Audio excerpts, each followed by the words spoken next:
আসসালামু আলাইকুম রহমতুল্লাহি বারাকাতুহু। Recording in আলহামদুলিল্লাহ progress. রব্বিল আলামিন। শুরু হচ্ছে শব্দে শব্দে দর্শে কোরআনের পর্ব। আজ আমরা সূরা কাহাফের Recording stopped. প্রথম আয়াত কে নিয়ে শব্দে শব্দে কোরআনের ব্যাখ্যা করব।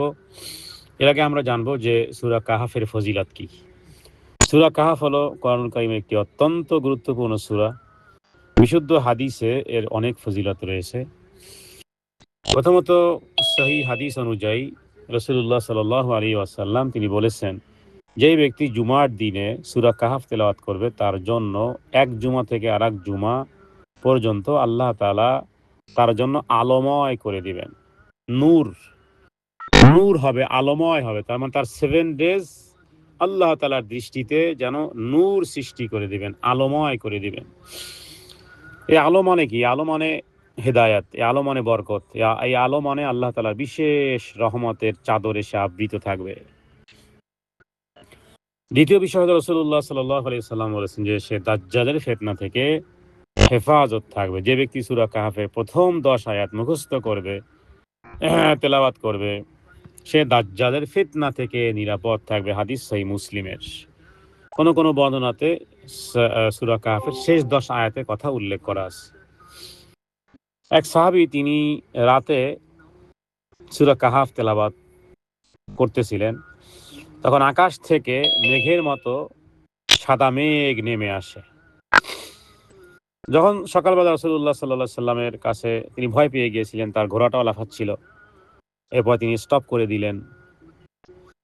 এরপরে ভয় পেয়ে গেলেন যে কি ব্যাপার। নবীজির কাছে যখন বলা হলো তখন তিনি বললেন যে এটা আল্লাহর পক্ষ থেকে ফেরেশতাদের জামাত এবং এটা আল্লাহর পক্ষ থেকে সাকিনা নামক রহমত, আল্লাহর শান্তি, যা এই সূরা তেলাওয়াত করার কারণে নাজিল হয়েছিল এবং এটাকে কন্টিনিউ করতে থাকলে এরা জমিনেই নেমে আসতো। তো এই সূরা পাঠকারীদের জন্য কিয়ামতের দিন পাঠকারীর জন্য আলো হিসেবে কাজ করবে, লাইট পাওয়ার। আমরা জানি যে পুলসিরাত অন্ধকার হবে, চুলের চেয়ে চিকন, তরবারির চেয়ে ধারালো, যেটাকে আরবিতে কান্তারা বলা হয়। ওয়াই মিনকুম ইল্লা ওয়ারিদুহা, সূরা মারইয়ামের মধ্যে আল্লাহ ওর কথা বলেছেন, ওয়াই মিনকুম ইল্লা ওয়ারিদুহা কানা আলা রাব্বিকা হাতমান মাকদিয়া। প্রত্যেককে ওটা পার হতে হবে। অন্ধকার, সেখানে আলোর প্রয়োজন হবে। তো এটা হবে আলো। এবং এই সূরার মধ্যে 4টা বড় বড় পরীক্ষার কথা উল্লেখ করা হয়েছে, যেমন দ্বীনের পরীক্ষা, আসহাবে কাহাফের ঘটনা, সম্পদের পরীক্ষা, এরপরে জ্ঞানের পরীক্ষা, মুসা এবং খিজিরের কথা, আর এর ক্ষমতার পরীক্ষা, জুলকারনাইন। ঘটনাগুলো সূরা কাহাফের মধ্যে বিস্তৃত আছে। যাই হোক, তো এগুলো পড়লে মানুষের জীবনের পরীক্ষায় সঠিক পথ খুঁজে পাবে। সংক্ষেপে বলা যেতে পারে যে জুমার দিন পড়লে নূর পাওয়া যাবে, দাজ্জাল থেকে হেফাজত থাকা যাবে, সাকিনা নামক রহমত নাজিল হবে, আখেরাতে উপকার হবে, ঈমান মজবুত হবে। জি, ইনশাআল্লাহ আমরা শুরু করি। আউযু বিল্লাহি মিনাশ শাইতানির রাজীম। বিসমিল্লাহির রহমানির রহিম।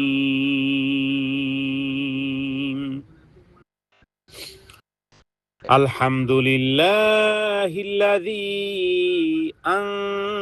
আনজালা আলা আবদিহিল কিতাবা ওয়া লাম ইয়াজআল লাহু ইওয়াজা। এই আয়াতে 3টি পার্ট আছে। প্রথম পার্ট হলো আলহামদুলিল্লাহিল্লাযী, সমস্ত প্রশংসা ওই আল্লাহ তাআলার, যিনি আনজালা আলা আবদিহিল কিতাব, তার বান্দার প্রতি নাজিল করেছেন কিতাব। আর তৃতীয় পাঠ হলো ওয়ালাম ইয়াজআল লাহু ইওয়াজা, যার মধ্যে কোনো ত্রুটি নেই, বিকৃতি নেই, বক্রতা নেই, সন্দেহ নেই, শোভা নেই। তাহলে এখানে 3টি পার্ট।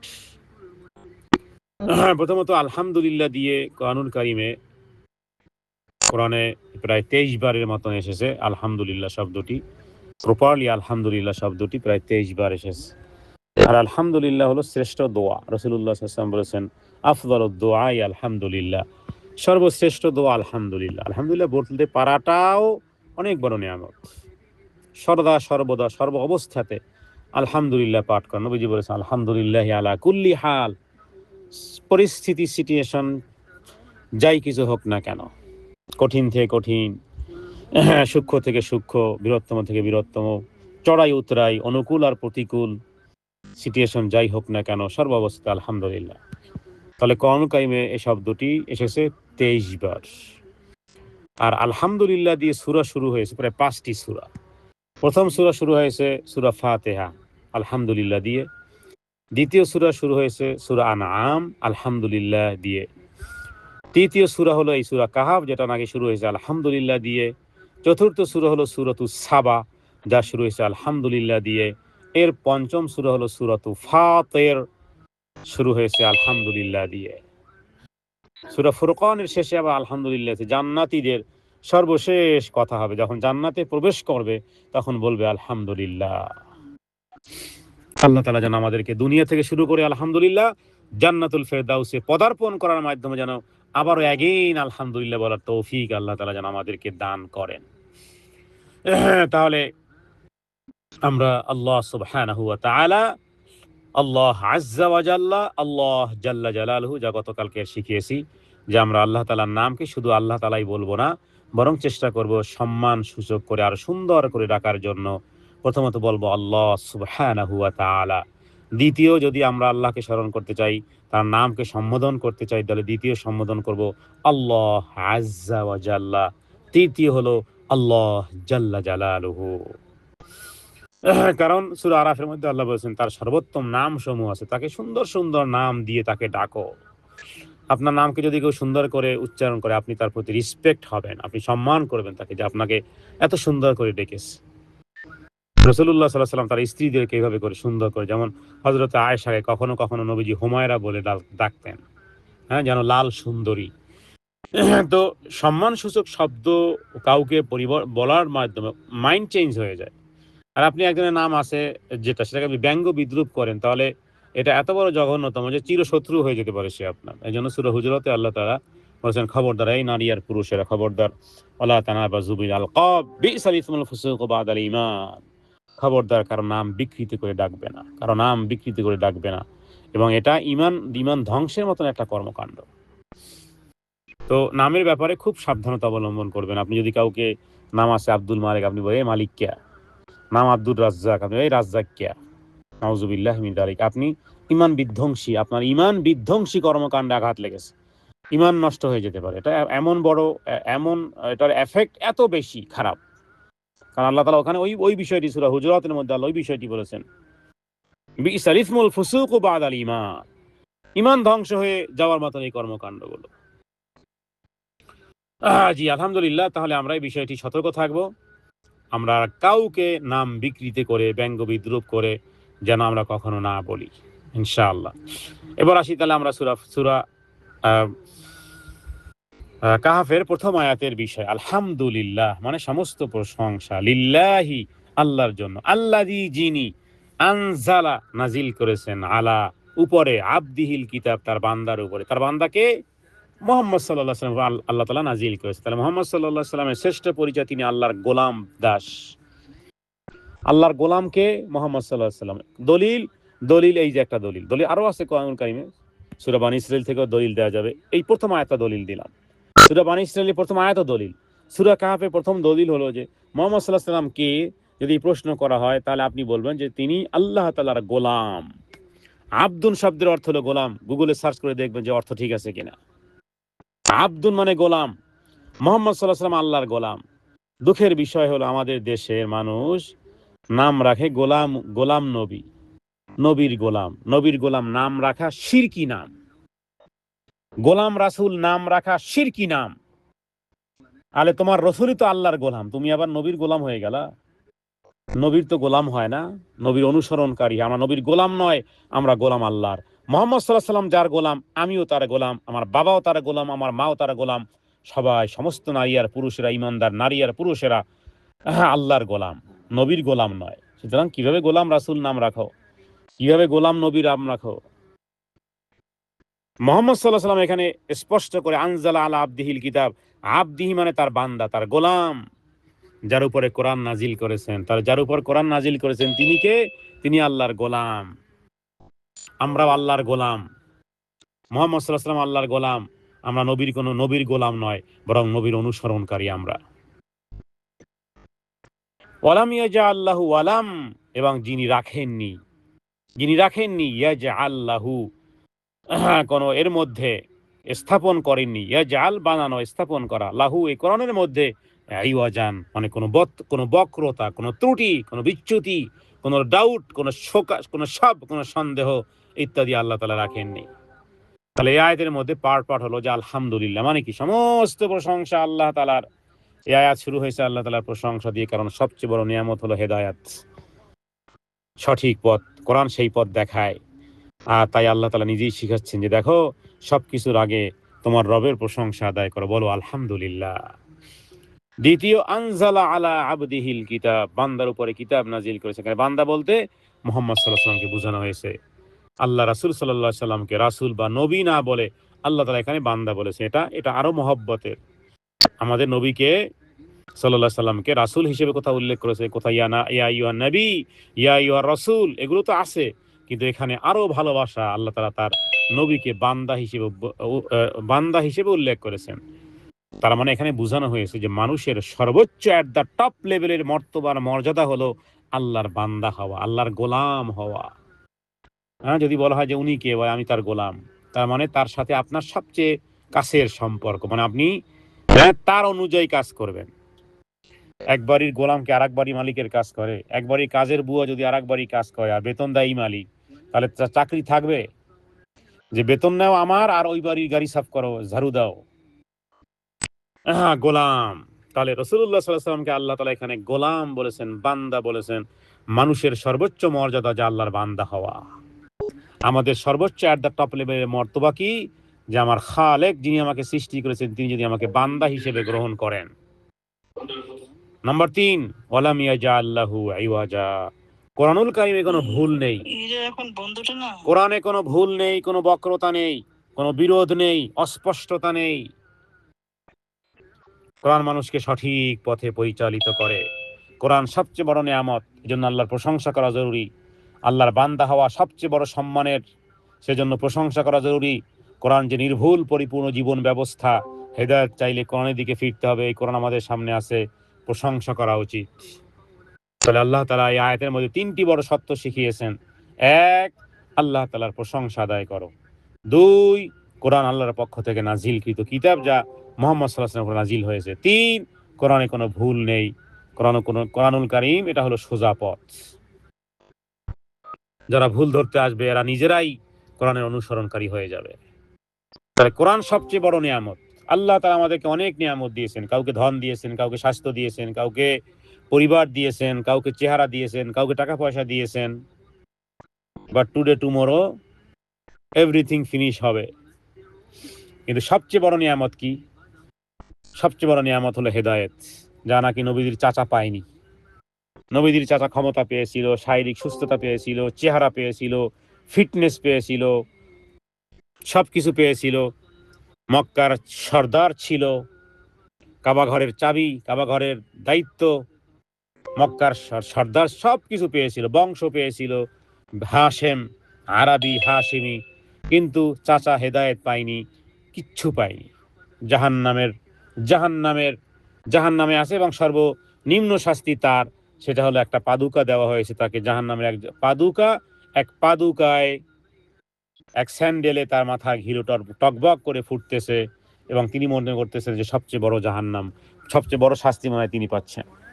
আব্দুল্লাহ ইবনে আব্বাস নবীজিকে বলেছেন, ইয়া রাসূলুল্লাহ, আপনি আপনার চাচার জন্য কি করতে, আপনি তো নবী, আপনার বংশের, আপনার বাবার ভাই, চাচার জন্য আপনি কি করতে পেরেছেন, অথচ আপনাকে কোলে পিঠে করে মানুষ করেছে। নবীজি বলেছিলেন, চাচা ঈমান না থাকার কারণে সে তো জাহান্নামী, তবে সে থাকতো জাহান্নামের তলদেশে, শুধু আমার উপরে সারা জীবন অনুগ্রহ করে গেছে, এই কারণে সে জাহান্নামের উপরিভাগে, এবং তাকে এই শাস্তি দেওয়া হচ্ছে। তাহলে বড় নিয়ামত কি? কি বলে, বেলাল রাদিয়াল্লাহু তাআলা আনহু। একদিকে আপনি বেলাল রাদিয়াল্লাহু তাআলা আনহুকে দাঁড় করান, আর একদিকে আবু তালেবকে দাঁড় করান, দেখেন তো কাকে আপনি 100 নম্বর দিবেন। দুনিয়ার দৃষ্টিতে তো আপনি 100 নম্বর অবশ্যই আবু তালেবকেই দিবেন, কারণ আবু তালেবের বংশ কি, দেখতে কেমন, লাল আলতা সুন্দর, বেলাল বংশ কি জানাই নেই, বাবা গোলাম, মা গোলাম। বেলাল তোমার পরিচয় কি? আমিও গোলাম। কার গোলাম? উবাই ইবনে খালফের গোলাম। শারীরিক সৌন্দর্য আছে বেলাল? বেলাল তো নেই, বেলাল তো কালো, হাবাসি, মাথা মোটা। হাবাসি মানুষ কেমন হয়? হজের সফরে গিয়ে দেখবেন ঠোঁট মোটা, চেহারায় সৌন্দর্য কিছু নেই, কিন্তু বেলাল জান্নাতে হাঁটে, কারণ বেলাল হেদায়েত পেয়েছে, আবু তালেব হেদায়েত পায়নি। সুতরাং মহান নিয়ামত আল্লাহর প্রশংসা করা জরুরি। যে মানুষ কোরআন পেয়েছে সে আসল সবচেয়ে বড় সম্পদ পেয়েছে। এরপরে আল্লাহর বান্দা হওয়া সবচেয়ে বড় সম্মানের। রাসূলুল্লাহ সাল্লাল্লাহু আলাইহি ওয়াসাল্লামকে আল্লাহ এখানে বান্দা বলেছে, তো বোঝা যায় সবচেয়ে বড় আইডেন্টিফাই, সবচেয়ে বড় পরিচয় আমি আল্লাহর বান্দা। দুনিয়ার কোনো পদ, কোনো টাকা, কোনো ক্ষমতা, কোনো ক্যারিয়ার ইত্যাদি এর চেয়ে বড় কিছু নয়। বড় পরিচয় হলো আমি আল্লাহর বান্দা। কারণ কোরআন কারিমে আল্লাহ তাআলা তার নিজের বান্দাদের ক্ষেত্রে বলেছেন, ইল্লা ইবাদাল্লাহিল মুখলাসিন। শয়তানও বলেছে, হে আল্লাহ, আপনার যে খালেস কিছু বান্দা আছে এদেরকে আমি বিভ্রান্ত করতে পারবো না। আল্লাহ বলেছেন, লাইসা আলাকা আলাইহিম সুলতান, তাদের উপর তো কোনো বাদশাহী চলবে না, শয়তানের বাদশাহী চলবে না। বিশেষ কিছু বান্দা আছে, হ্যাঁ, নিজের মতন করে অন্যকে ভাবিয়েন না। কত মানুষ আছে যে লক্ষ কোটি টাকা দেওয়ার পরেও সে অন্যায় কাজে অগ্রসর হবে না। জীবন দিবে, জান দিবে, ইজ্জত দিবে না। জান দিবে, ইমান দিবে না। জান দিবে, আমানত দিবে না। জান দিবে, দেশ বিক্রি করবে না। জান দিবে, গাদ্দারি করবে না।